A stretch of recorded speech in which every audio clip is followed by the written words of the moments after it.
Hello my friend and welcome to my channel. Today I've got the lazy Chile Rellenos casserole kind of thing that we make. And it turns out I'm going to use all of the roasted poblanos that I had done in my previous video. I'm even going to leave that liquid in there because that's some of that good stuff. So what you're going to need for this recipe is 8 whole roasted, peeled, and seeded green chilies. And I of course prefer the poblanos.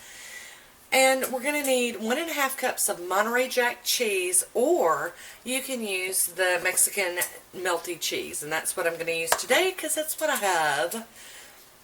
We're also going to need 5 whole large eggs, 2 cups of whole milk, salt and pepper to taste, a half a teaspoon of paprika, and a half teaspoon of cayenne. I've got those already measured out here. Now, one thing at my house that's the rule is if you're using eggs, you have to float test them to make sure they're good.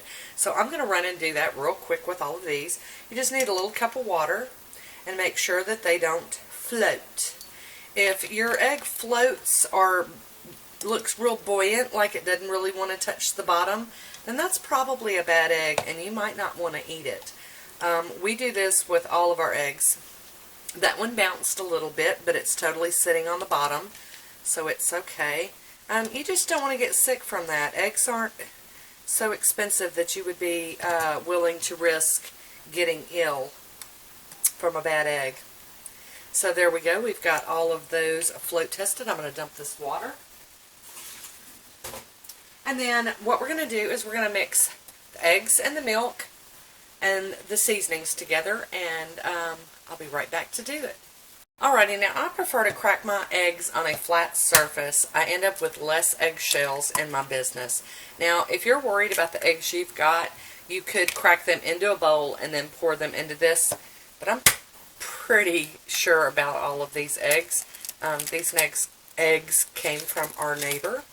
He has several chickens, and he hooks us up with eggs quite often. I don't think I've ever had a bad one.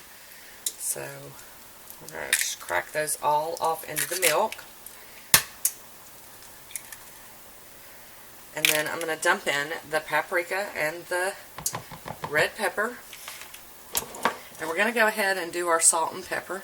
Now you do this to taste. My family likes a lot of salt and a lot of pepper.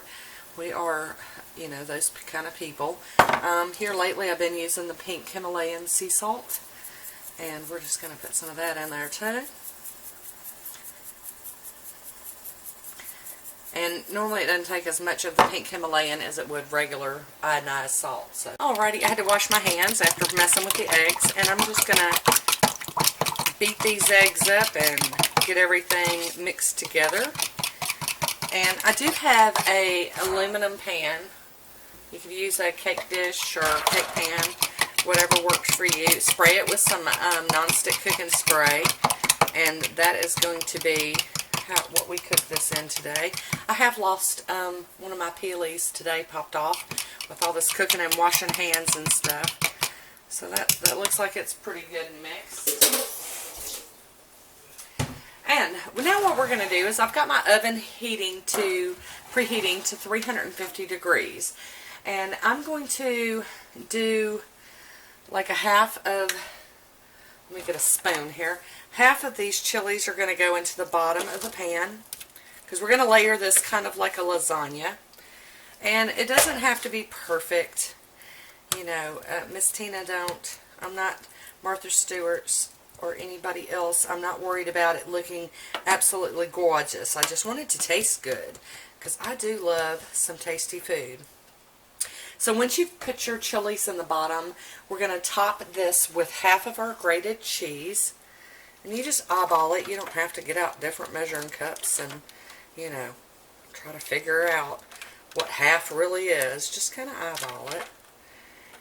And when I go to the Mexican restaurants, I've always loved the stuffed Chile Rellenos. And, you know, a lot of the restaurants want to try to get by and try to use a green bell pepper. And that's not fooling me. I don't want a green bell pepper. I want a poblano.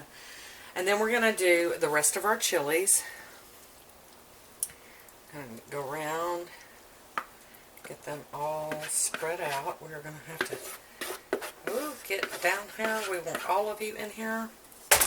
So I'm just going to spread those out like I did the other ones. Like I said, willy-nilly, no perfect.